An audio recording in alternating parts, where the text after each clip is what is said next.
नमस्ते शिक्षार्थी, कैसे आप सभी। उम्मीद करते हैं कि आप लोगों की तैयारी बहुत अच्छी चल रही होगी और आपने सेट पूरा जी जान से अपनी तैयारी को सेट में लगा रहे हैं। पूरी तरह से आप मेहनत कर रहे हैं, हमें ऐसा उम्मीद है।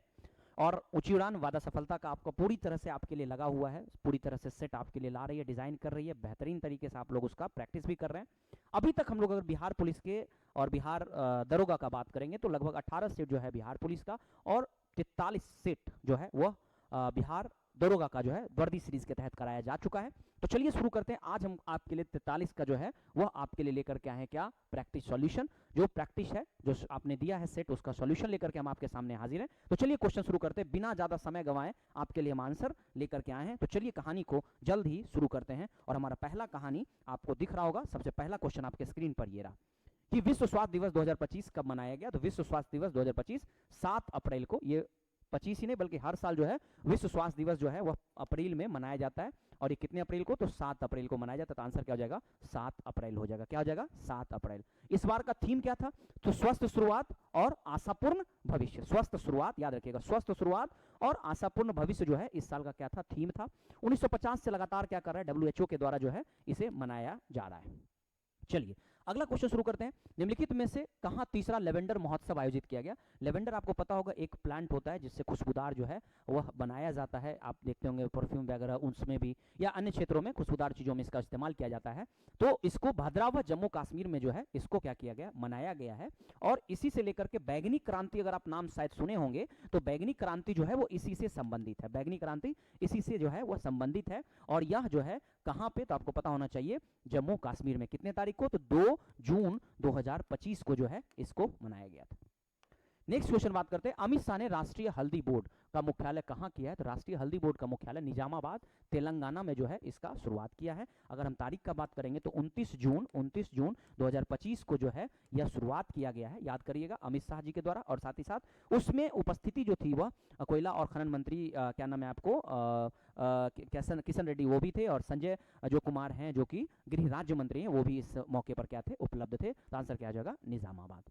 निम्नलिखित में से किस मंत्रालय ने गोवन जो एक आप स्टैट्स देखते हैं, यह ऐप जारी किया है, मोबाइल ऐप।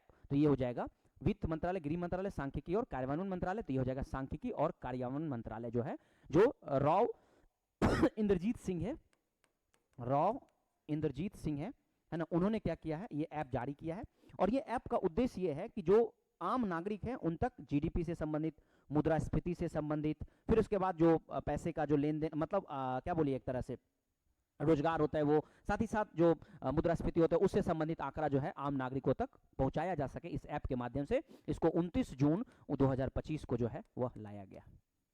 चलिए नेक्स्ट क्वेश्चन की तरफ चलिए। भारतीय रेलवे ने किस 2 लोकोमोटिव इंजन का निर्यात किया था। देखिए भारत ने 2 लोकोमोटिव जो है वो अफ्रीकन देश है, एक नाम सुनेंगे आप, मोजाम्बिक। आप शायद नाम नहीं जानते होंगे, जान लीजिए। मोजाम्बिक जो है, उस मोजाम्बिक को जो है 2 क्या किया गया है, वह क्या कहते हैं, एक लोकोमोटिव इंजन जो है वह निर्यात किया है। तो आंसर क्या हो जाएगा इसका, मोजाम्बिक हो जाएगा। क्या हो जाएगा, मोजाम्बिक। जिसको मोजाम्बिक आप नाम सुने होंगे। मोजाम्बिक की जो राजधानी है वो मापुटो जो है वह मोजाम्बिक की राजधानी है। और डेनियल चापो जो है वो वहां के क्या है, मुख्य है, यानी कि कह सकते हैं राष्ट्रपति हैं।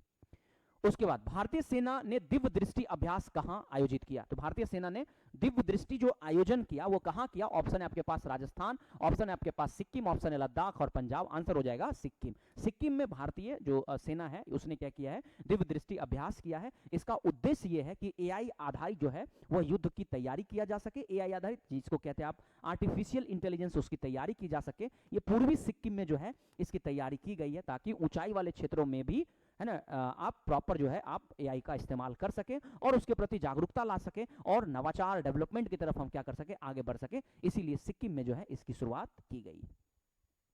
निम्नलिखित में से किस राज्य में राष्ट्रपति शासन की अवधि को बढ़ाने हेतु वैधानिक जो है प्रस्ताव को मंजूरी दी गई है। तो आपको पता होगा कि पिछले कई मतलब महीनों से मणिपुर की स्थिति बहुत ज्यादा खराब है। तो मणिपुर में फिर से अभी 13 अगस्त को क्या कर दिया गया, फिर से जो है उसको बढ़ा दिया गया, 2025 को बढ़ा दिया गया।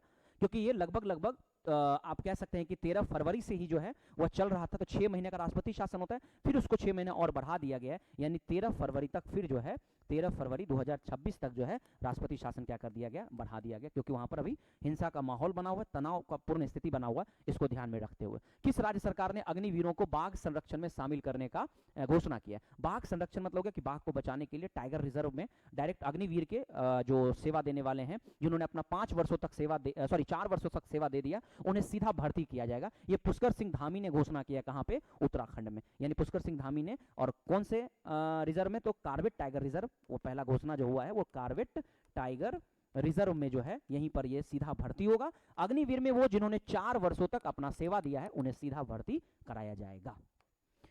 उसके बाद है भारत ने मेक इन इंडिया 2001 का मेगावाट, 1 मेगावाट जो है हरित हाइड्रोजन संयंत्र कहाँ लॉन्च किया है? तो ये है गुजरात का कांडला जो है, यहाँ पर लॉन्च किया गया। हालांकि कांडला का नाम अब पंडित दीनदयाल, या दीनदयाल आप नाम सुने होंगे, दीनदयाल है ना, ये बंदरगाह नाम हो गया। सर्वानंद सोनोवाल जो है, उन्होंने क्या किया है, पोर्ट मिनिस्ट्री उन्हीं के पास है, उन्होंने क्या किया, ये घोषणा किया है ताकि कार्बन ऑक्साइड की जो उत्सर्जन है उसको क्या किया जा सके, कम किया जा सके। इसी उद्देश्य से इसको लाया गया।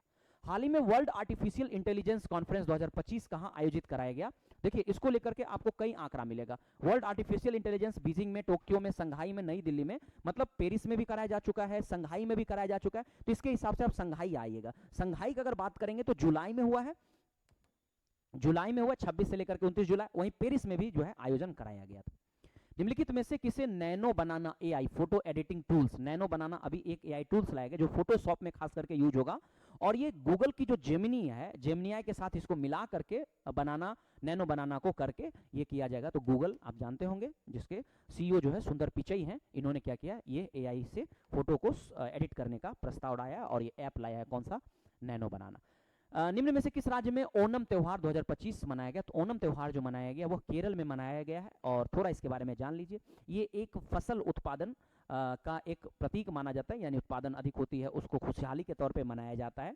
जो मलयालम समुदाय के लोग हैं वही खास करके क्या करते हैं, इस फेस्टिवल को मनाते हैं, और ये अगस्त के आसपास में मनाया जाता है। इसके पीछे एक साइंस, मतलब साइंस क्या कहेगा, एक ऐसा कॉन्सेप्ट ये कहा जाता है, माना जाता है कि जो महाराजा या राजा महाबली थे वो पृथ्वी पर लौटे थे, उसके खुशी में जो है वो कहीं ना कहीं ये मनाया जाता है। तो राजा बलि से रिलेटेड ये बात करता है। उसके केंद्रीय मंत्री राजनाथ सिंह ने राफेल MI5 ड्रोन जो है निर्माण इकाई उसको कहा, तो राफेल जो M5 ड्रोन जो है इसको उन्होंने नोएडा में आदित्यनाथ योगी जी के साथ मिल करके क्या किया, इसको नोएडा में लगाया। आईसीसी महिला वनडे विश्व कप 2000 जो अभी 25 हुआ है, इसका पूछ रहा है कौन सा संस्करण था? तो एक्चुअली में ये 13वां संस्करण था, और भारत इसमें अफ्रीका को हरा करके खिताब अपने नाम भी किया है, तो शायद आप ये भी जान लीजिए। और भारत कह सकते हैं पहली बार ये खिताब अपने नाम किया है। निम्नलिखित में से किसने दूसरे एससीओ युवा सम्मेलन का उद्घाटन किया? तो ये उद्घाटन किया कौन? कीर्तिवर्धन सिंह। याद रखिए, कीर्तिवर्धन सिंह जो कि माना नहीं, कहा जाता है कि विदेश राज्य मंत्री है इनके पास, और उन्हीं ने क्या किया है कि जो युवा शिखर सम्मेलन है वो आयोजन कराया। ये खास करके लेखक के क्षेत्रों में, या लेखक जो होते हैं उनकी उत्कृष्टता को देखते हुए, उनके डेवलपमेंट को देखते हुए जो है इस तरह का आयोजन कराया जाता है। ये शिक्षा मंत्रालय और विदेश मंत्रालय दोनों के सहयोग से कराया गया, नई दिल्ली में कराया गया था। भारत सरकार ने किस मिशन के तहत 5 नए राज्यों में सौर और पवन ऊर्जा जो है वो मंजूरी दी है? तो ये हो जाएगा आपको national green energy corridor phase 2 के तहत जो है ये एनर्जी को मंजूरी दी गई है, जिसके तहत आप चलेंगे तो गुजरात में, जिसके तहत आप चलेंगे तो हिमाचल प्रदेश में, गुजरात में, हिमाचल प्रदेश में, कर्नाटका में, और केरला में, और आंध्र प्रदेश में। अगर हम लिख दें आपको यहाँ तो गुजरात, आंध्र प्रदेश, कर्नाटक, हिमाचल प्रदेश और उत्तर प्रदेश, इन 5 राज्यों में क्या किया गया, इसके फेज के तहत जो है क्या किया गया, 5 नए राज्यों में इसकी शुरुआत की गई है। Miss universe 2000, miss universe India पूछ रहा है आपसे, मिस यूनिवर्स ने, कई बार कंफ्यूजन हो जाता है, मिस यूनिवर्स जो है वह इंडिया किसको? ये राजस्थान की एक है मनिका विश्वकर्मा, इन्हीं को क्या किया है, ये मिला है 18 अगस्त 2025 को जो है इन्हें मिला है। और मिस यूनिवर्स जो हो रहा था थाईलैंड में, उसमें भी इन्होंने क्या किया था, भाग लिया था। हालांकि जीत नहीं पाई थी, लेकिन मिस यूनिवर्स में इन्होंने भाग लिया था। और मिस यूनिवर्स जो है इस साल 2025 में फातिमा बॉस जो है वह क्या नाम है आपको, मैक्सिको की हैं, उनको यह खिताब मिला है। और अगर आपसे पूछे कि मिस यूनिवर्स इंडिया, तो ये क्या हो जाएगा, मनिका विश्वकर्मा, 22 साल की हैं, जयपुर की, और जो जयपुर में हुआ था आयोजन वहीं पर इन्हें मिला था। हाल ही में भारत के किस राज्य ने एक जिला एक उत्पाद योजना के तहत जो है सबसे अधिक निर्यात किया है? तो इसका आंसर हो जाएगा उत्तर प्रदेश। उत्तर प्रदेश ने अपने 75 जिला को घोषणा किया है, एक जिला एक उत्पाद, 1 डिस्ट्रिक्ट 1 प्रोडक्ट, और इसने खास करके कालीन को लेकर के, खाद्य प्रसंस्करण को लेकर के, और साथ ही साथ अचार वगैरह जानते होंगे, इस सब को लेकर के जो है प्रोडक्शन को, हस्तशिल्प जो है प्रोडक्शन को सप्लाई करने का बात किया। तो नंबर 1 हो जाएगा उत्तर प्रदेश। हाल ही में किस देश ने एआईपीस ट्रीटी, एआईपीस ट्रीटी भारत का ऐसा कोई खास तो ये क्वेश्चन थोड़ा सा नहीं लग रहा है, लेकिन फिर भी अमेरिका के साथ, फ्रांस के साथ, सबों के साथ एआईपीस ट्रीटी कहीं ना कहीं देखने को मिलता है, तो ये आंसर आपको अमेरिका के साथ चले जाना है।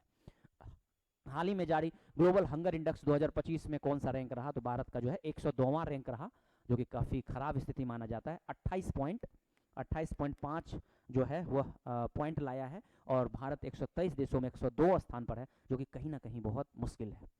किस केंद्र शासित प्रदेश ने वर्ष 2011 में न्यूनतम जनसंख्या घनत्व वाला रहा, तो न्यूनतम जनसंख्या घनत्व जो सबसे कम है वो अंडमान निकोबार का है, 46 व्यक्ति प्रति वर्ग किलोमीटर में होते हैं वहां पे। बाकी सब जगहों पर चलेंगे, अगर लक्षद्वीप चलेंगे तो लक्षद्वीप का जनसंख्या घनत्व बहुत ज्यादा है, आपको लक्षद्वीप की तरफ चलेंगे, पुदुचेरी की तरफ चलेंगे, दमन द्वीप की तरफ चलेंगे, तो यहाँ सब पे आपको क्या होगा, बहुत ज्यादा देखने को मिल जाएगा। ठीक है, आई होप आपको क्लियर हो गया होगा।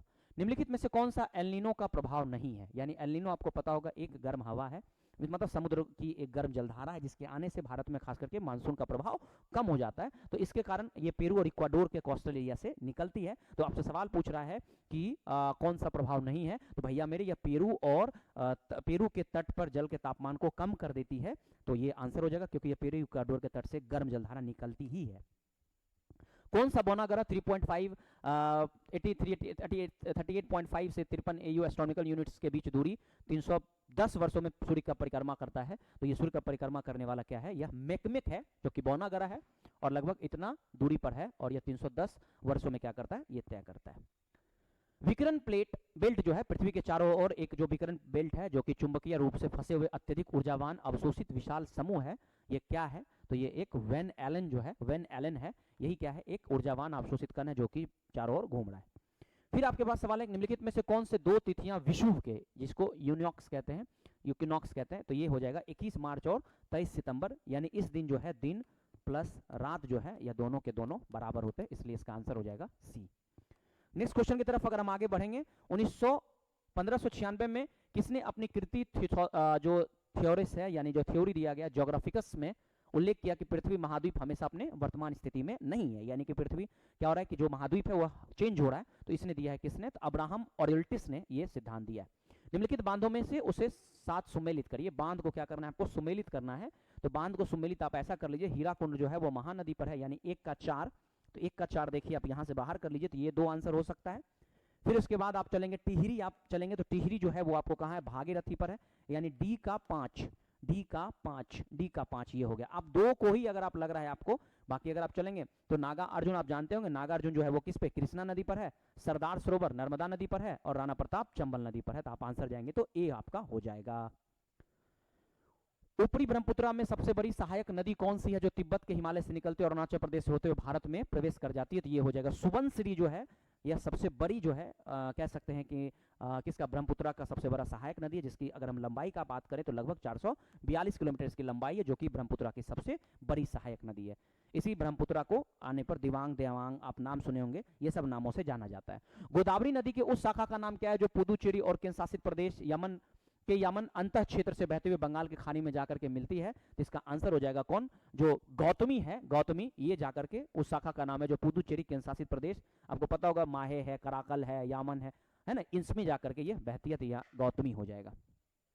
अगर वही बात किया जाए गोवा और नुआमुंडी दोनों के दोनों जो हैं यह लौह अयस्क उत्पादक क्षेत्र हैं, जो कि झारखंड में है, बहुत फेमस जगह है ये झारखंड में, तो ये यहीं पर हो जाएगा। ठीक है, उसके बाद अगला क्वेश्चन है, संविधान के किस संशोधन द्वारा एंग्लो इंडियन समुदाय के लिए आरक्षित सीटों को समाप्त कर दिया गया, तो ये 104वां संविधान संशोधन 2020 में हुआ, जिसके तहत जो है इसके जो सीट हैं उसको क्या कर दिया गया, खत्म कर दिया, 2 एंग्लो इंडियन का प्रावधान था उसको खत्म कर दिया गया। कितने समय में राज्यपाल किसी साधारण बिल को संबंधित राज्य को विधानमंडल में पुनर्विचार हेतु लौटा सकता है, इसका कोई समय सीमा तय नहीं है, इसलिए इसका आंसर सी हो जाएगा। निम्नलिखित में वो कौन सा विषय है जिसके वैधानिक संशोधन हेतु आधे से अधिक राज्य की व्यवस्थापिका द्वारा अनुमोदन किया जाना अनिवार्य है, वो तभी संशोधन हो पाएगा। राष्ट्रपति का चुनाव, बिल्कुल सही बात है, संसद में राज्यों की प्रतिनिधित्व, ये भी सही है, 7वीं अनुसूची में किसी भी सूची में, चलो ये तो खैर खत्म ही हो चुका था, राज्य की विधान परिषद, तो सी 1 2 3 सब हो जाएगा, तो डी हो जाएगा इसका आंसर।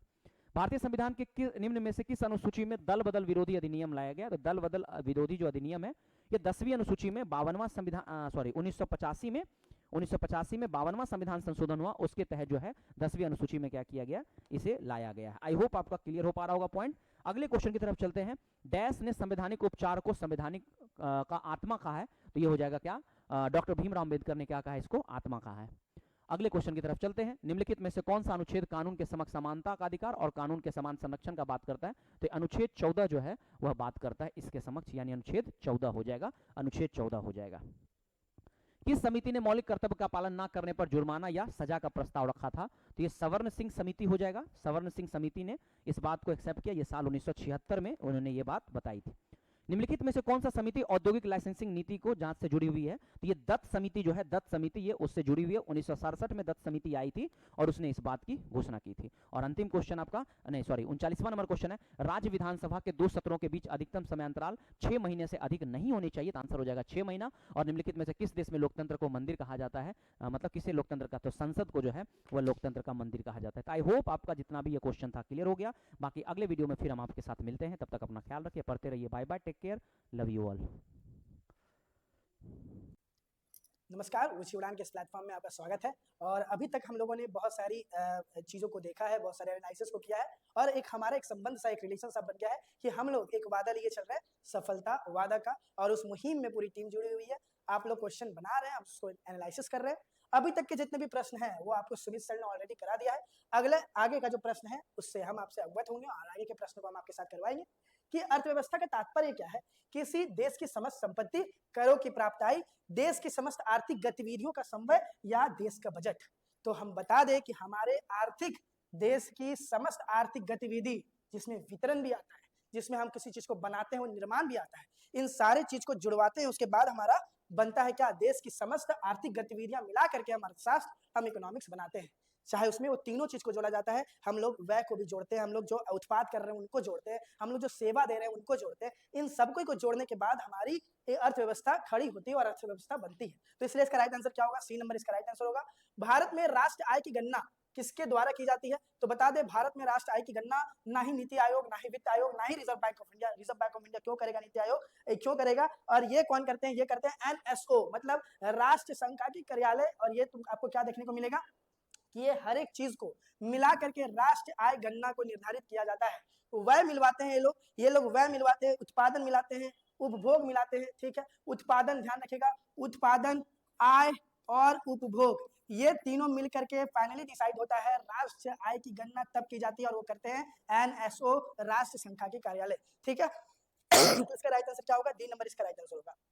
मानव विकास रिपोर्ट निम्नलिखित में से किस संस्था के द्वारा प्रकाशित किया जाता है, बड़ा इजी सवाल है। इसकी गठन 1965 में की गई थी। जिनको जानकारी नहीं उनको बता दे कि इसकी जो गठन है वो 1965 में की गई थी, और उसका आंसर है UNDP, United Nation Development Programme, और ये हमारा 1965 में बनता है। और ये ऐसी संस्थान है 65, ये ऐसी संस्थान है जो मानव विकास रिपोर्ट के ऊपर बात करती है, ठीक है, जो मानव विकास रिपोर्ट के ऊपर बात करती है। आते 44वें नंबर की तरफ, जैसे जैसे अर्थव्यवस्था का विकास होता है वैसे वैसे जीडीपी, सिंपल सी बात है कि अर्थव्यवस्था का अगर विकास होगा तो भारत में जीडीपी जो है, जीडीपी मतलब सर्विस, सब कुछ मिला करके, सारा निर्माण सब मिला के हमारी जीडीपी भी क्या होगी, बढ़ेगी। अगर भारत का अर्थव्यवस्था विकास करेगा, अगर किसी भी देश का अर्थव्यवस्था विकास करेगा तो उसका जीडीपी भी क्या होगा, बढ़ेगा। तो यह सिंपल सवाल है कि अगर अर्थव्यवस्था का विकास होता है तो वैसे जीडीपी क्या होगी। और भी तीव्र क्षेत्र में, जहां सेवा वाली क्षेत्र है, जहां लोग सेवा करवाते हैं, सेवा जैसे जोमेटो, स्विगी, इन सारे जगहों पर ये सेवा में आ गई, इसमें भी क्या होगा,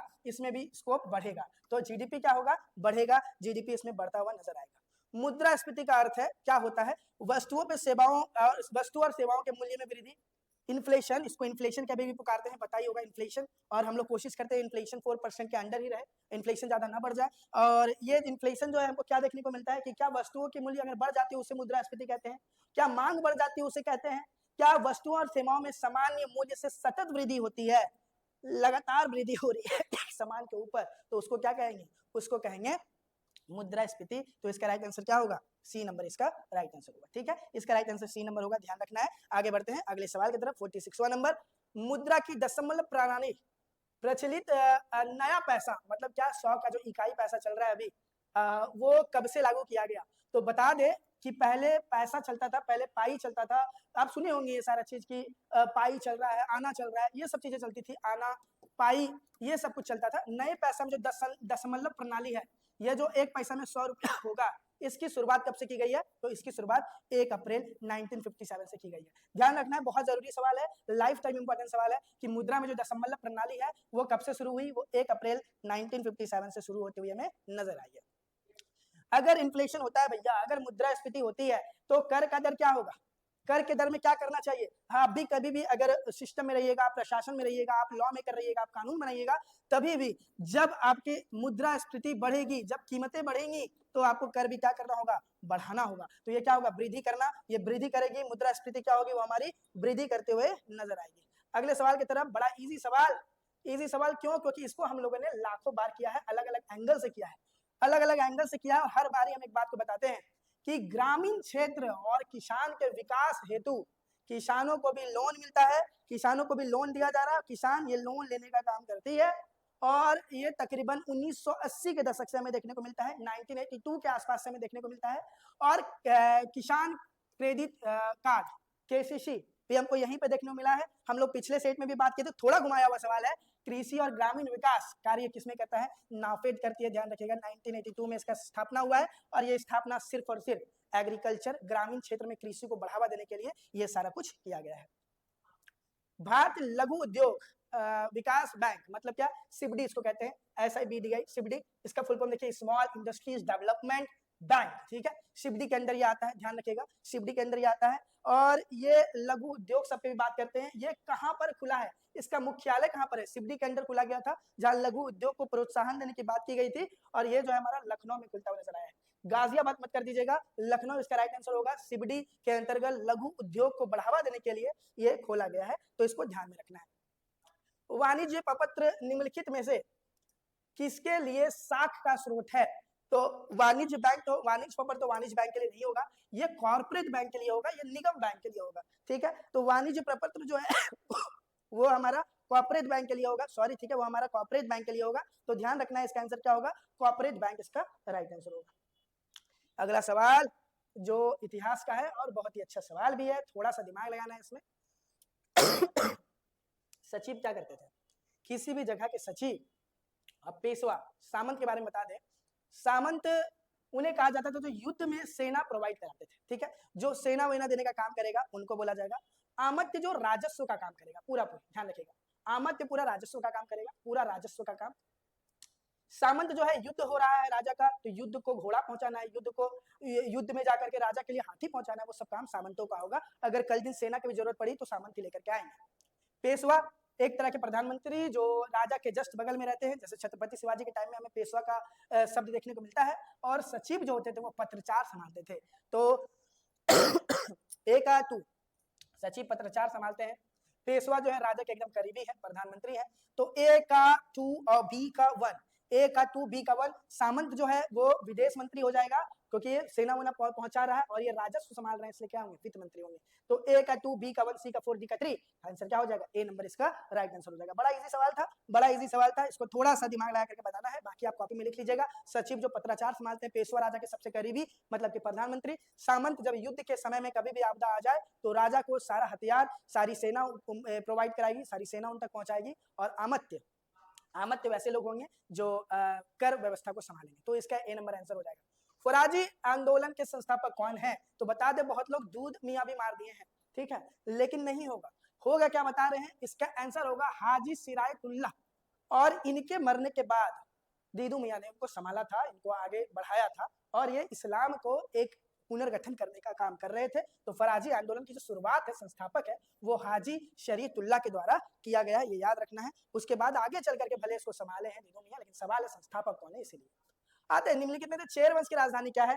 तो चेर वंश जो बज्जी मथुर करके इनकी तमिलनाडु केरल के पास साम्राज्य रही है, और ये रोम के साथ व्यापार वगैरह भी किया करते थे। तो ध्यान रखना है, तमिल के साइड इसकी तमिलनाडु में इसकी कैपिटल रही थी। और ये जो थे वो चेर राजवंश जो है वो मेसोपोटामिया साम्राज्य के साथ, ठीक है, मेसोपोटामिया साम्राज्य के साथ ये लेन देन व्यापार भी किया करते थे। और इसका अपना राजधानी कहाँ था? इसका राजधानी था केरल के पास कुरबूर या कुरूर, ठीक है, जो दो नाम इनका था, तो जो दोनों में से जो बोलते कुरबूर या कुरूर, वहां पे इनकी राजधानी हुआ करती थी। अंग्रेजों ने राजधानी दिल्ली को कब स्थानांतरित किया? तो बता दिए 1912 में। अगर बोला जाता है तो 1912 तभी टाइम, अगर बोला जाए तुरंत ऐसे बता दें कि 22 दिसंबर 1911 को दिल्ली दरबार बैठा हुआ है, वहीं पे अनाउंसमेंट हो गई थी। लेकिन पेपर पे जब करवाए हैं तो वो 1912 में करवाए, स्थानांतरित हो गया, समय लगा। लेकिन पूछा जा रहा दिल्ली को कब किया गया, तो ये दिल्ली दरबार में ही कर दिया गया था 22 दिसंबर 1911 में। इसलिए सवाल को ध्यान से देखिए, 12 नहीं होगा क्योंकि घोषणा, क्योंकि सारी बातें शुरुआत 1911 12 दिसंबर दिल्ली दरबार से ही हो गई थी। इसी कारण से इसका आंसर क्या होगा, 1911 इसका राइट आंसर होगा। संथाल हुल विद्रोह आदिवासी आंदोलन कब हुआ था, तो ये आंदोलन सिद्धो और कानू ने मिल करके दिग्गूस के खिलाफ, ठीक है, दिग्गू मतलब क्या है, दिग्गू का मतलब ये है कि वैसे लोग जो बाहर से आके हमारी जमीन को हथियाना चाहते हैं, वैसे लोगों के लिए एक आंदोलन हुआ 1855 और 56 में। और ये आंदोलन अगर कोई कर रहे हैं तो वो दो नाम याद रखिए, सिद्धू और कानू, ठीक है। दामिनी कुह वाले एरिया के लिए लड़ाई चल रही है, तो इसका आंसर क्या होगा, 1855 से 56। दिग्गूस के लिए, बाहरी लोग के लिए लड़ाई हो रहा है कि बाहरी लोग हमारे धरती पे ना आए, हमारी चीजों को खराब ना करें। सुषमा, निम्नलिखित में से कौन चंद्रगुप्त मौर्य के संबंधित नहीं है, सवाल देखिएगा, चंद्रगुप्त मौर्य के संबंधित पूछा जा रहा है। तो बता दे, सुषमा जो है वो पोते हुआ करते थे चंद्रगुप्त मौर्य के, ठीक है, पोते थे, पोते। तो ये तो नहीं होगा सर, ये तो नहीं होगा। अच्छा, रुद्रदमन वाला बात किया जा रहा है। रुद्रदमन ने जूनागढ़ पे ये बात लिखाया है कि मैंने जो एक झील है उसका निर्माण कराया है फ्री में। लेकिन ये झील जो है कहीं ना कहीं ये भी बात लिखा होता है कि इसमें मैं चंद्रगुप्त मौर्य ने ही इसको बनवाने का काम किया है, तो ये भी इससे संबंधित नहीं है, ये तो हो ही जाएगा, ये भी आंसर नहीं होगा। यहाँ पूछा जा रहा है कौन संबंधित नहीं है, ये तो संबंधित है, ठीक है, ये तो है, तो ये तो हमारा आंसर नहीं होगा। विष्णुगुप्त चंद्रगुप्त मौर्य के गुरु ही थे, विष्णुगुप्त, जिनको हम लोग चाणक्य या फिर कौटिल्य नाम से भी जानते हैं। इसी कारण से इसका आंसर क्या होगा, सांची, क्योंकि सांची में स्तूप बना है जो अशोक के द्वारा बनवाया गया है, तो इसीलिए इसका राइट आंसर क्या होगा, इसका राइट आंसर होगा सांची। प्लीज ध्यान दीजिएगा, ये इसके पोते हैं। यहाँ पे इनके झील निर्माण कराने का कार्य चंद्रगुप्त मौर्य के बारे में बोला जाता है। ये इनके गुरु ही थे विष्णुगुप्त, जिनको चाणक्य या कौटिल्य कह के भी पुकारा गया है। इसीलिए इसका राइट आंसर क्या होगा, इसका राइट आंसर आपका सांची हो जाएगा। ध्यान रखना, इसका राइट आंसर सांची हो जाएगा। आगे बढ़ते हैं, इंडियन वॉर ऑफ इंडिपेंडेंस, क्या ये सवाल है, 1857 की क्रांति में द्वारा पहली बार भारतीय स्वतंत्रता संग्राम, पहली बार first war of independence India में हो रहा है। भारत के लोग आजादी के लिए आवाज पहली बार उठा रहे, ये कहने वाले कौन है, ये वॉर ऑफ इंडिपेंडेंस नाम का एक किताब लिखे हैं वीडी सावरकर। उनके द्वारा ये कहा गया है कि 1857 की क्रांति जो है ये पहली आजादी की क्रांति है, स्वतंत्रता की क्रांति है, पहली आजादी की क्रांति है, ये कहने वाले वीडी सावरकर हैं, इसको भी ध्यान रखना है। मैकले ने भारतीय शिक्षा पर अपना प्रसिद्ध मैकले ने भारतीय शिक्षा पर अपना प्रसिद्ध मिनट कब जारी किया था, मतलब कि इनके द्वारा कब ये जारी किया गया, तो ये जो है 2 फरवरी को किया गया था, बता दे 2 फरवरी को किया गया। इसमें उच्च शिक्षा के ऊपर बात की गई थी, और 2 फरवरी कहीं भी नहीं है, 2 फरवरी हमारे यहीं पे है। तो 2 फरवरी 1835 को मैकले के द्वारा ये घोषणा की जाती है कि उच्च शिक्षा और संस्कृत में पढ़ाई नहीं होगी, अब इंग्लिश एजुकेशन, अंग्रेजी भाषाओं में आपको पढ़ाया जाएगा, संस्कृत में वेद पुराण आपको नहीं पढ़ाए जाएंगे। ये सारी बात 2 फरवरी 1835 को किया गया है, मैकले के द्वारा, याद रखना है, ठीक है, जिसमें विदेशी ज्ञान को बढ़ाने की बात की गई थी, अंग्रेजी भाषा को शामिल करने की बात करी गई थी।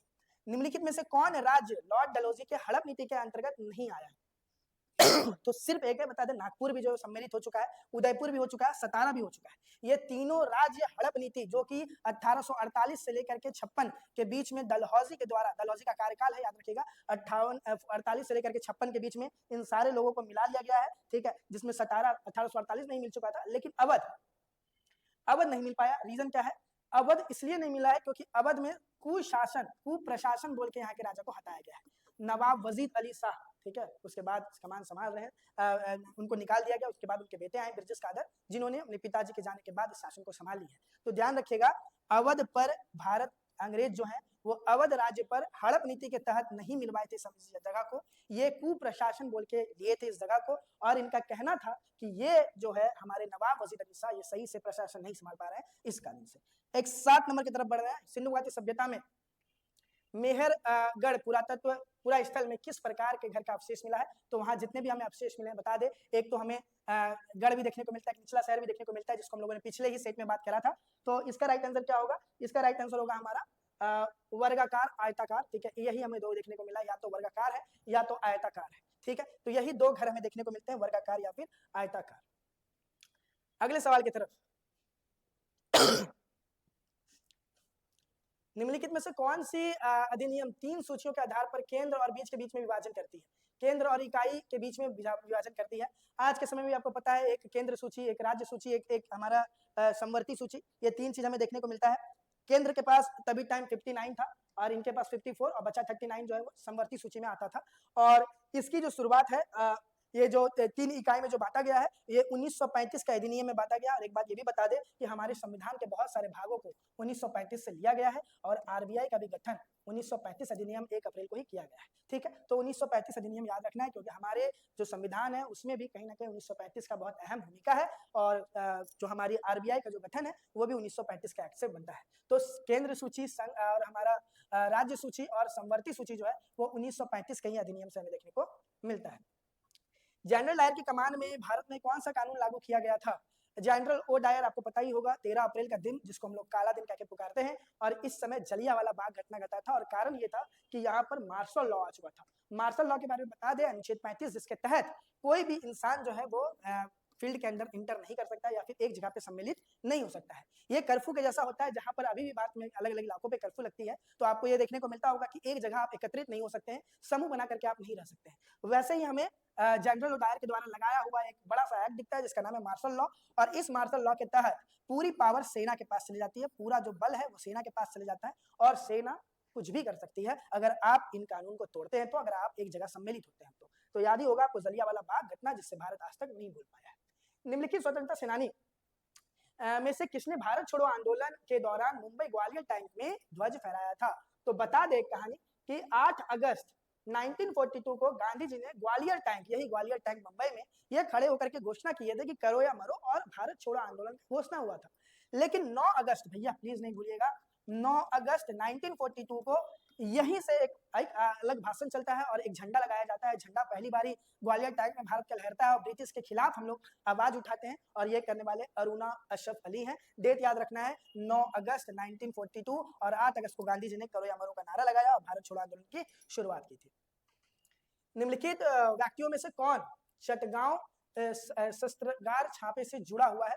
विष्णु शरभ, मनमीत नाथ, सचिंद्र नाथ या फिर अधुंद्र दासकरी? तो बता दे ये जो है हमारा, ये हमको क्या देखने को मिलता है कि ये चटगांव शास्त्र मार्ग मतलब कि राजा मतलब कि ब्रिटिश के जो सामान रखी हुई है उनके खिलाफ ये लोग लड़ाई एक मुहिम छोड़ रहे हैं और इसका हमें क्या देखने को मिलेगा, सूर्य सेन के शिष्य थे। ठीक है, सूर्य सेन के शिष्य थे और सूर्य सेन के शिष्य अपने पिता को छोड़ के, उनसे उनकी बातें नहीं मिली और वो अपने पिता को छोड़ करके निकल जाते हैं और सूर्य सेन के शिष्य के पास, सूर्य सेन के पास पहुंचते हैं। मतलब एक इंसान है जो सूर्य सेन के पास पहुंच रहे हैं और वहां पर जाकर के इन्होंने चटगांव शास्त्रागार पर हमला किया और ये बात बताया कि हम लोग ब्रिटिश के सारे सामान को, जितने भी हथियार हैं उनको तोड़ने का काम करेंगे। और ये कोई और नहीं, ये अधवर्ती दस्तार हैं और ये किनके शिष्य हैं? ये सूर्य सेन के शिष्य हैं। अपने पापा का घर छोड़ के आगे बढ़ के नजर आए हैं।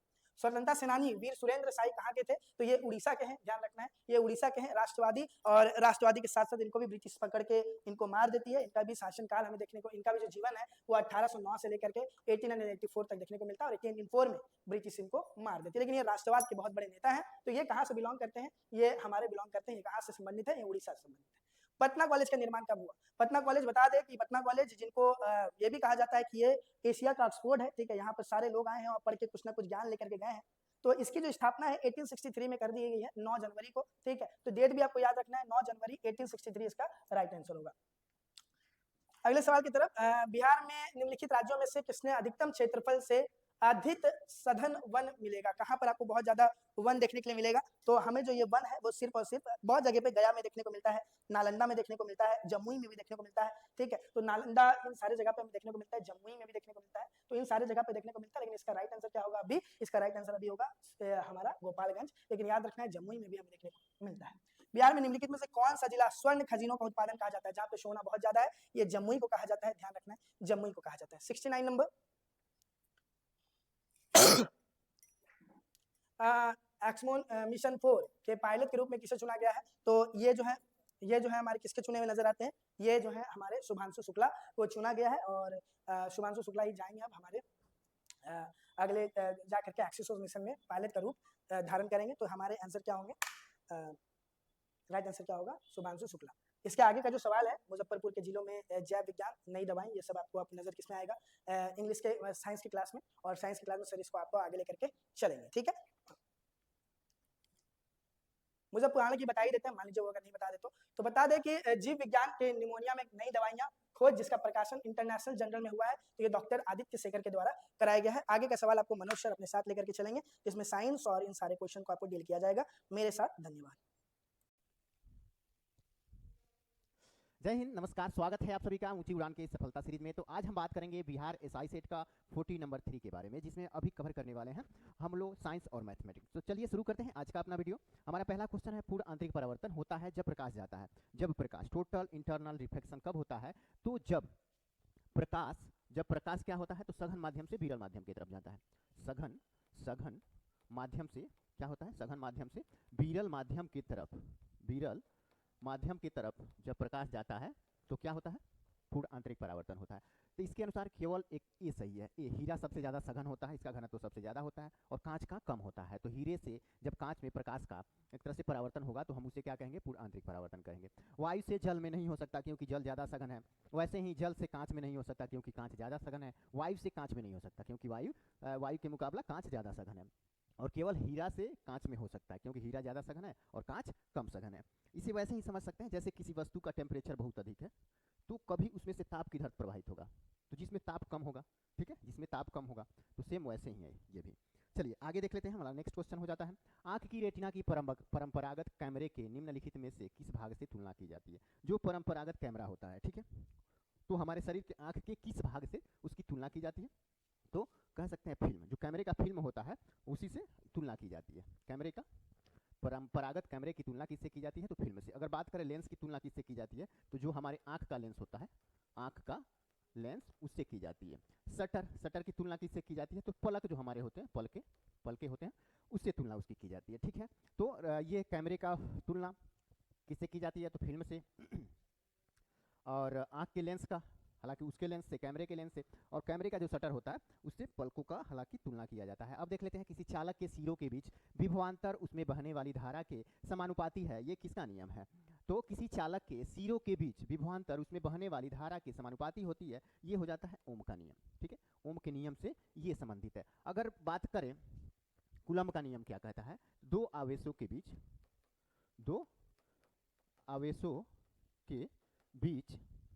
लगने वाले बल से संबंधित है। ठीक है, लगने वाले जो बल होते हैं, बल उससे संबंधित है क्या? तो कूलम्ब का नियम। दो आवेशों के बीच लगने वाले बल से संबंधित है क्या? तो कूलम्ब का नियम।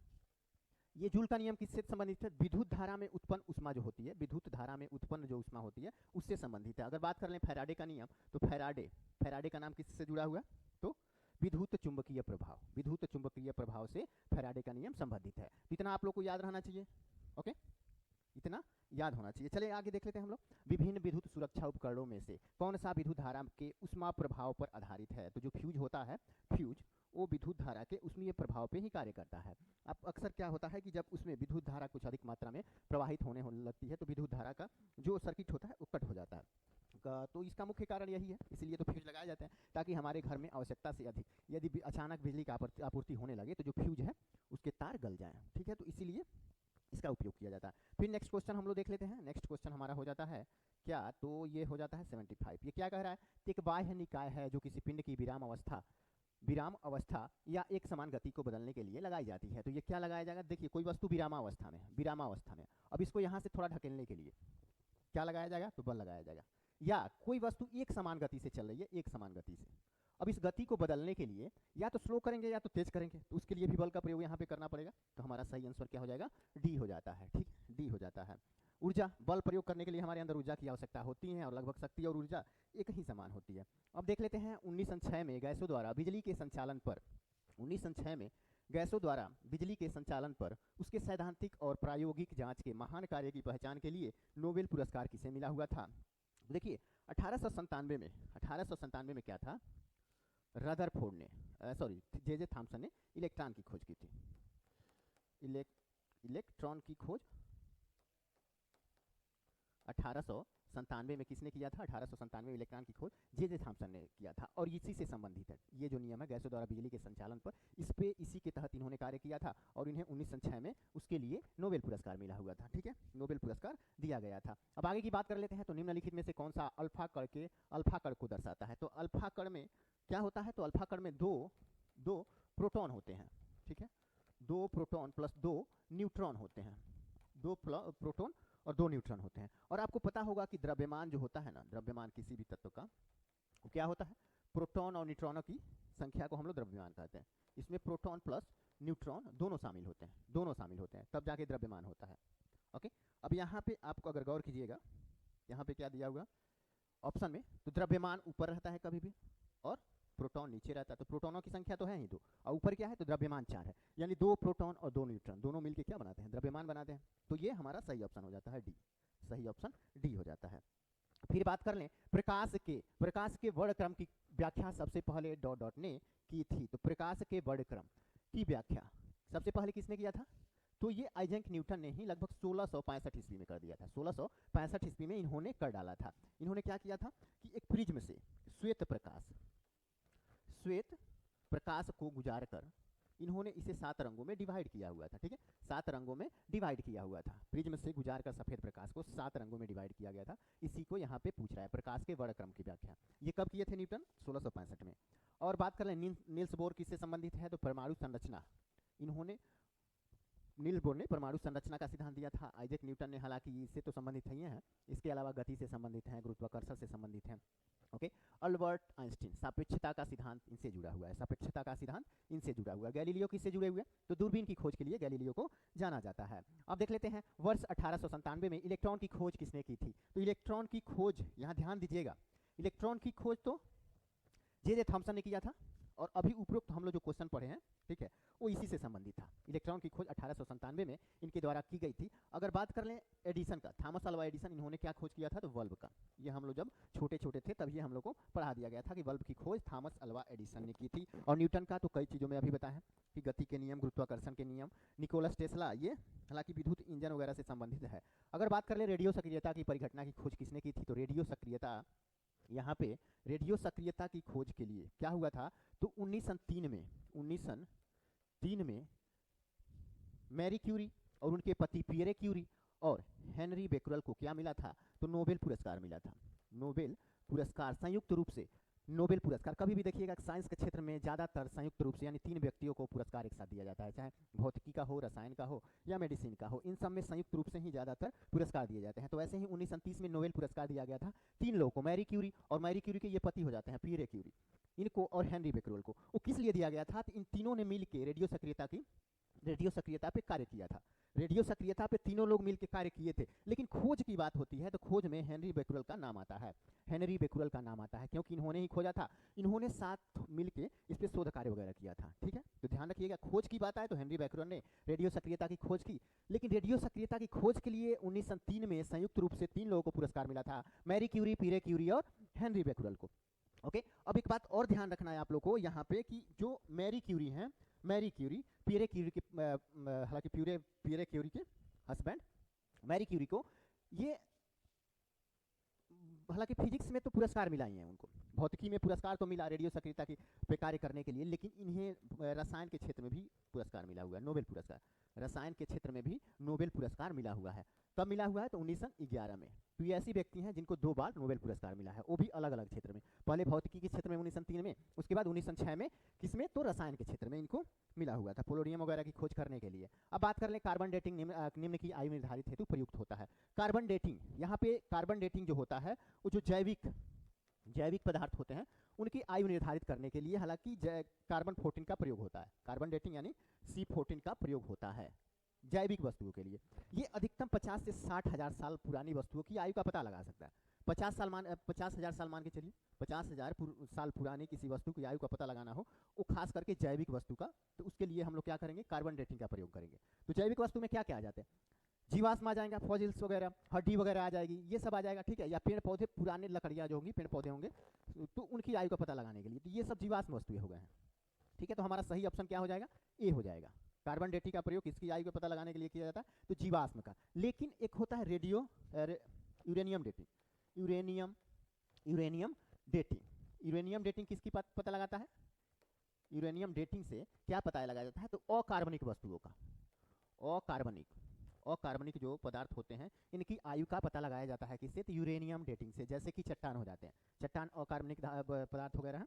ठीक है, तो इनकी आयु का पता लगाने के लिए हम किसका प्रयोग करेंगे, यूरेनियम डेटिंग का। ओके, ये लाखों करोड़ों साल पुराने वस्तुओं का पता लगाया जा सकता है इससे। ठीक है, लाखों या करोड़ों, करोड़ों कह सकते हैं, लाखों करोड़ों वर्ष पुराने किसी वस्तु का, पत्थर का आयु का पता लगाया जा सकता है किससे? तो यूरेनियम डेटिंग से, यूरेनियम डेटिंग से। अब बात कर लेते हैं नेक्स्ट क्वेश्चन की। तो नेक्स्ट क्वेश्चन हमारा क्या कहता है? तो निम्नलिखित में से कौन सा पदार्थ नाभिकीय रिएक्टरों में मंदक का काम करता है? तो नाभिकीय रिएक्टर में मंदक का कार्य मुख्य तौर पे कौन कौन से करते हैं? भारी जल ठीक है, साधारण जल भी हालांकि प्रयोग में लाया जाता है, ग्रेफाइट प्रयोग में लाया जाता है। तो ये सब किस पे कार्य करते हैं? मंदक के रूप में, मंदक के रूप में।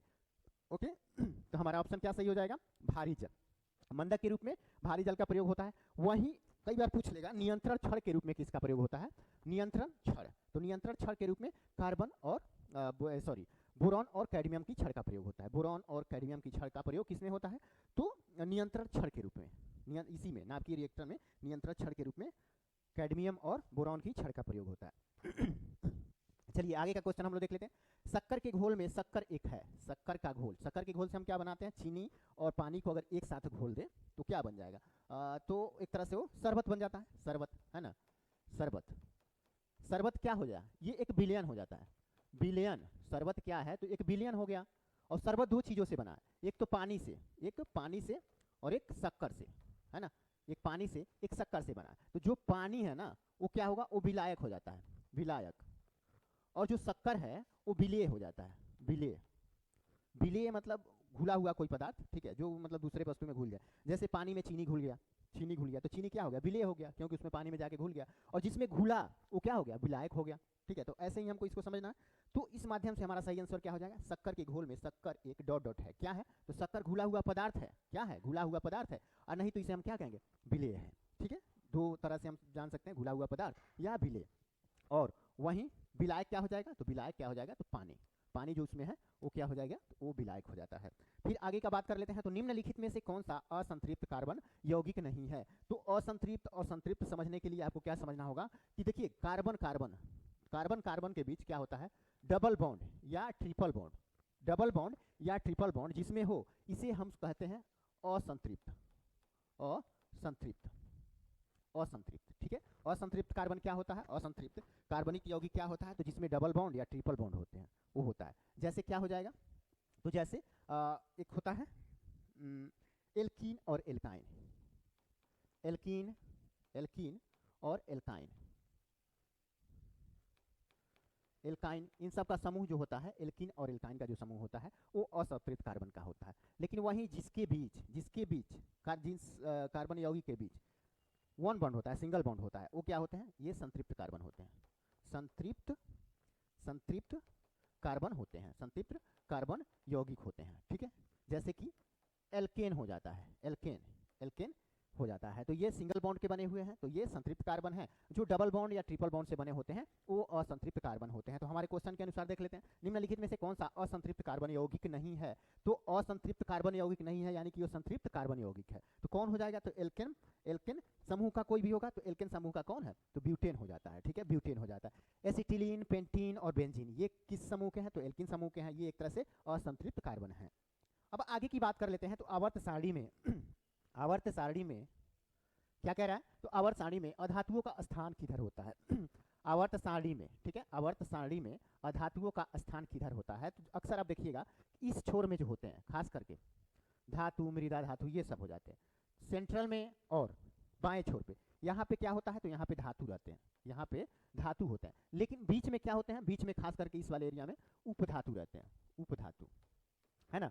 और लास्ट में दाई छोर ओर, दाई छोर ओर क्या होता है? दाई छोर ओर मुख्य तौर पे क्या होते हैं? तो अधातुएं होते हैं, जिसमें गैसें मुख्य तौर पे शामिल रहती हैं। ओके, तो हमारा क्वेश्चन क्या पूछ रहा है? आवर्त सारणी में अधातुओं का स्थान क्या है? तो आवर्त सारणी में अधातुओं का स्थान क्या हो जाता है? तो ये हो जाता है दाई छोर पे। ऑप्शन बी सही हो जाएगा, दाई छोर पे ऑप्शन बी सही हो जाएगा। नेक्स्ट क्वेश्चन हम लोग देख लेते हैं। निम्नलिखित में से कौन से कोशिकांगों के आत्मघाती बैग कहे जाते हैं? किसे आत्मघाती बैग कहा जाता है? तो जो लाइसोसोम होता है, लाइसोसोम में बहुत तरह के एंजाइम पाए जाते हैं, लगभग 30 से 35 टाइप के एंजाइम पाए जाते हैं लाइसोसोम के अंदर। जैसे क्या होता है? प्रोटीन को पचाने के लिए प्रोपिएज होता है, लाइपेज होता है वसा को पचाने के लिए, एमाइलेज होता है कार्बोहाइड्रेट को पचाने के लिए, न्यूक्लिएज होता है न्यूक्लिक अम्ल को पचाने के लिए। ऐसे ऐसे बहुत सारे अम्लीय पदार्थ, इसके अम्लीय एंजाइम इसके अंदर पाए जाते हैं, सॉरी लाइसोसोम के अंदर, लाइसोसोम के अंदर। लेकिन जब कोशिकाएं कभी कभी डेड कर जाती हैं, वृद्ध हो जाती हैं या क्षति हो जाती हैं, तो उस कंडीशन में क्या होता है, लाइसोसोम स्वयं को फाड़ देता है, स्वयं को फोड़ देता है, और उसमें के जितने भी एंजाइम होते हैं उस सब कोशिका को मिलकर गला के खत्म कर देते हैं। इसीलिए क्या कहा जाता है, इसको कोशिकाओं की आत्मघाती थैली कहा जाता है लाइसोसोम को। और राइबोसोम को क्या कहा जाता है, तो इसको प्रोटीन की फैक्ट्री कहा जाता है। प्रोटीन की फैक्ट्री किसको कहा जाता है, तो ओके प्रोटीन की फैक्ट्री राइबोसोम को कहा जाता है। अब बात कर लेते हैं नेक्स्ट क्वेश्चन की। तो निम्नलिखित में से कौन सा एक कवक एवं उच्च पादप की जड़ों के बीच उपयोगी कार्यात्मक संबंध को दर्शाता है? तो ये दर्शाता है कौन, जैव उर्वरक तो नहीं, कोलाइड जड़ नहीं, लाइकेन नहीं, ये हो जाता है हमारा क्या, माइकोराइजा। राइजोबियम का नाम सुना होगा, वो इसी से संबंधित है। फूलगोभी के पौधों का उपयोगी भाग कौन सा है? तो पौधों के, फूलगोभी की बात कर रहा है, गोभी दो प्रकार की होती है, पत्ता गोभी और फूलगोभी, आप लोग को अच्छे से पता होगा। तो फूलगोभी के पौधे का उपयोगी भाग कौन सा हो जाता है? तो ये पुष्पक्रम हो जाते हैं, पुष्पक्रम जिसको कहते हैं, ताजा पुष्प समूह जो होता है। ओके, नेक्स्ट क्वेश्चन हमारा हो जाता है, अफीम पोस्ता पौधे के किस भाग से प्राप्त होता है? तो कच्चे या अधपके, हरा भाग या अधपके जो फल होते हैं ना, उससे क्या होता है? तो अफीम पोस्ता का, हालांकि अफीम प्राप्त किया जाता है इसी से, ठीक है। तो अफीम पोस्ता पौधे किस भाग से प्राप्त किया जाता है? तो अफीम पोस्ता के अधपके फल वाले भाग से प्राप्त किया जाता है। अब देख लेते हैं निम्नलिखित में से कौन एक वसा विलेय विटामिन है जो रक्त का थक्का जमाने, हड्डी उपापचयन एवं रक्त में कैल्शियम स्तर को नियंत्रित करने में एक भूमिका निभाता है? तो ये किस विटामिन की बात कर रहा है? तो जब भी रक्त की थक्का की बात आए तो एक ही विटामिन है, वो कौन सा है? तो विटामिन के। क्या हो जाता है? तो विटामिन के। ओके, ऑप्शन में हम लोग देख लेते हैं। ऑप्शन में हमारा ऑप्शन क्या हो जाता है? यहाँ पे विटामिन सी है, विटामिन सी, ठीक है, vitamin C, vitamin B, vitamin K, यहाँ पे हमारा सही ऑप्शन हो जाता है विटामिन के। ये रक्त को थक्का बनाने में कार्य करता है। अब बात कर लें, यहाँ पे एक ये भी पूछा था, उसमें दिया हुआ था क्वेश्चन में, वसा में घुलनशील। तो कुछ विटामिन होते हैं जो जल में घुलनशील होते हैं, कुछ विटामिन वसा में घुलनशील होते हैं। तो ये दोनों क्या है? तो जल में घुलनशील है, जल में, ठीक है, विटामिन बी और विटामिन सी। जैसे कि हम बताए थे, गई भैंस पानी में, ठीक है, बीसी पानी, गई भैंस बीसी पानी में। तो ऐसे कर सकते हैं, बी और सी दोनों जल में घुलनशील होते हैं। और इसके अलावा जितने भी हैं, ए, डी, ई, के, ये सब किसमें? वसा में घुलनशील होंगे, ठीक है, वसा में, ये सब कह सकते हैं वसा में घुलनशील विटामिन है। अब बात कर लेते हैं नेक्स्ट क्वेश्चन की। निम्नलिखित में से कौन से जीव बीजाणु गठन के द्वारा प्रजनन करते हैं? बीजाणु गठन के द्वारा कौन से जीव प्रजनन करते हैं? तो जो राइजोपस होता है, ठीक है, राइजोपस जो होता है वो बीजाणु गठन के द्वारा प्रजनन करते हैं।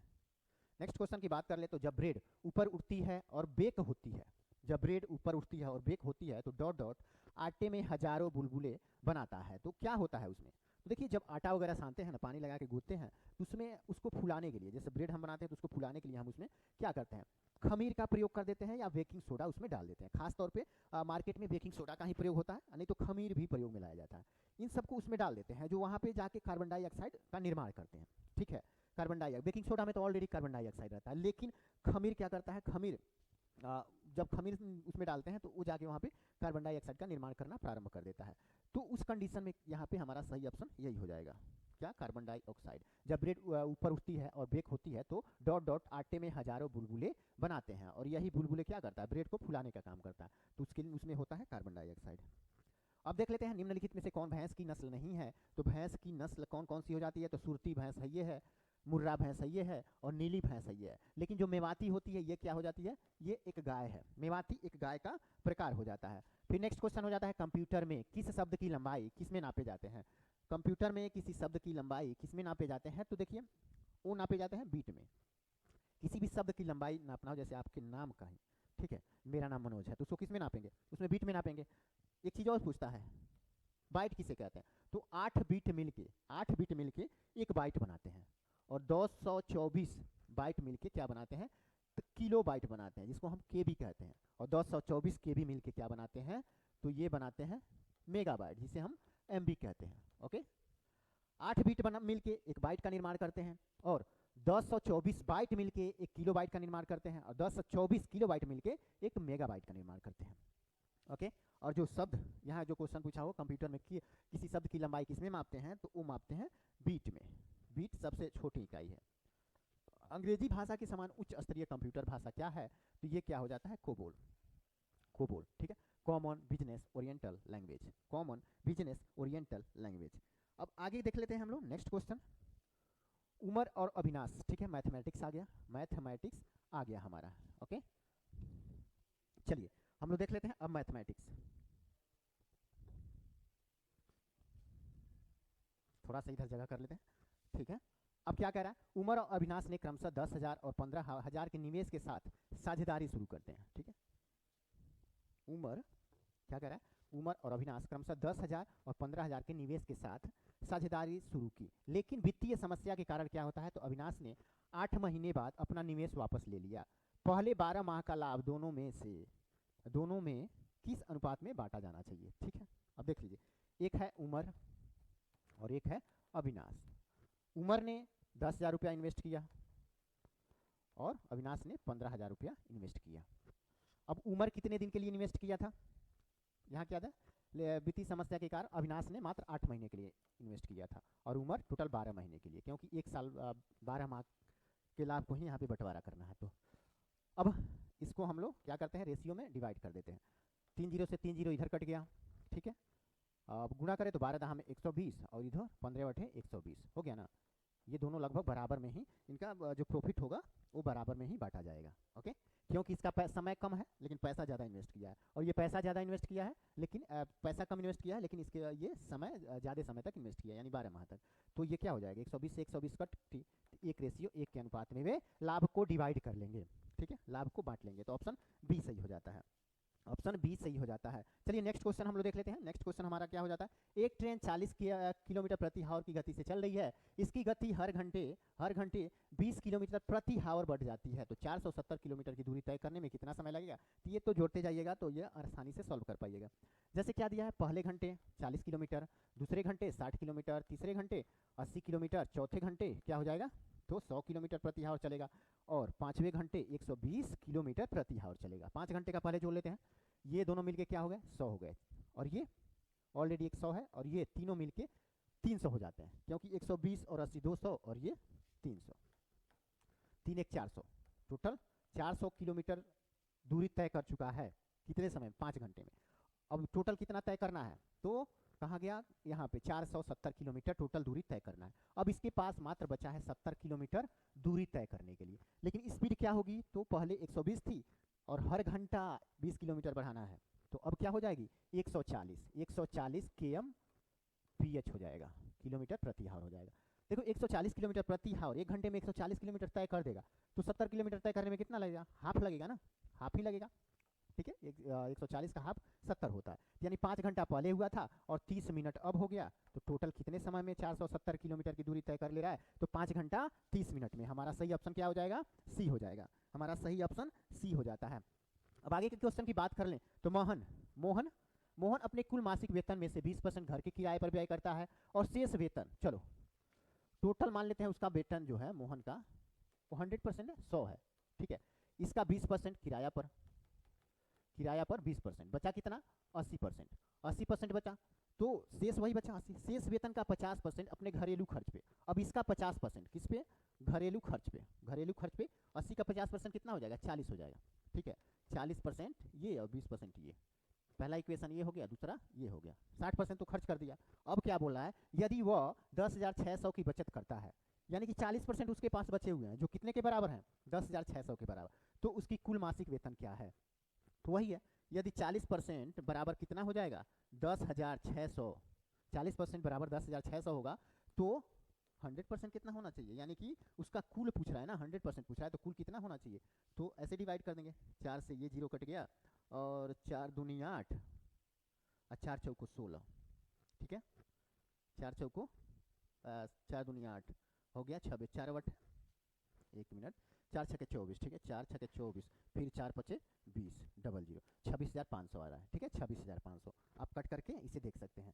ओके, बहुत ही आसान सवाल है, तो ये किस में है, तो ऑप्शन यही है, डी में है, 26,500 ऑप्शन डी में है। अब नेक्स्ट क्वेश्चन देख लेते हैं। एक टेलीविज़न की कीमत एक प्रिंटर से 35,000 रुपये कम है, ठीक है।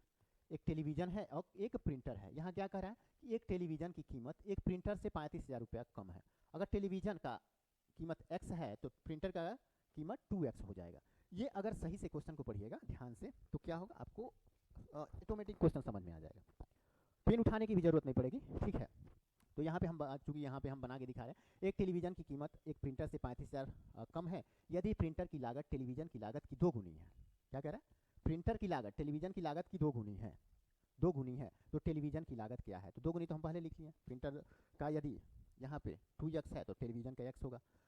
अब देखो प्रिंटर जो है इसकी कीमत टेलीविज़न की कीमत से 2 गुना है, तो यहाँ पे हम लोग क्या करेंगे, 2x माइनस x कर देंगे तो हमारा 3500 प्राप्त हो जाएगा, 35,000 प्राप्त हो जाएगा। तो 2x में से एक x खत्म हो गया, यानी कि बचा x बराबर कितना हो जाएगा, 3500 या 35,000। और यही यहाँ पे पूछ रहा है टेलीविज़न का ही कीमत, टेलीविज़न की लागत क्या है, और हमने टेलीविज़न क्या माना था, x माना था, और प्रिंटर 2x माना था। तो टेलीविज़न यहाँ पे पूछा तो हम क्या x का वैल्यू निकालिए, 35,000 हो गया।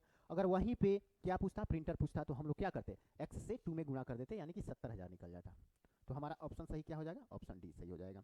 ठीक है, आगे का क्वेश्चन हम लोग देख लेते हैं। लास्ट क्वेश्चन क्या कहता है कि समूह ए में 20 सदस्य, समूह ए में 20 सदस्य, बी में 32 सदस्य और सी में 28 सदस्य, 28 सदस्य हैं। इन समूहों के सभी सदस्य एक रेस्तरां में गए। समूह ए, बी और सी के प्रत्येक सदस्य पर खर्च हुई औसत राशि क्रमशः 120, 125 और 100 रुपया है।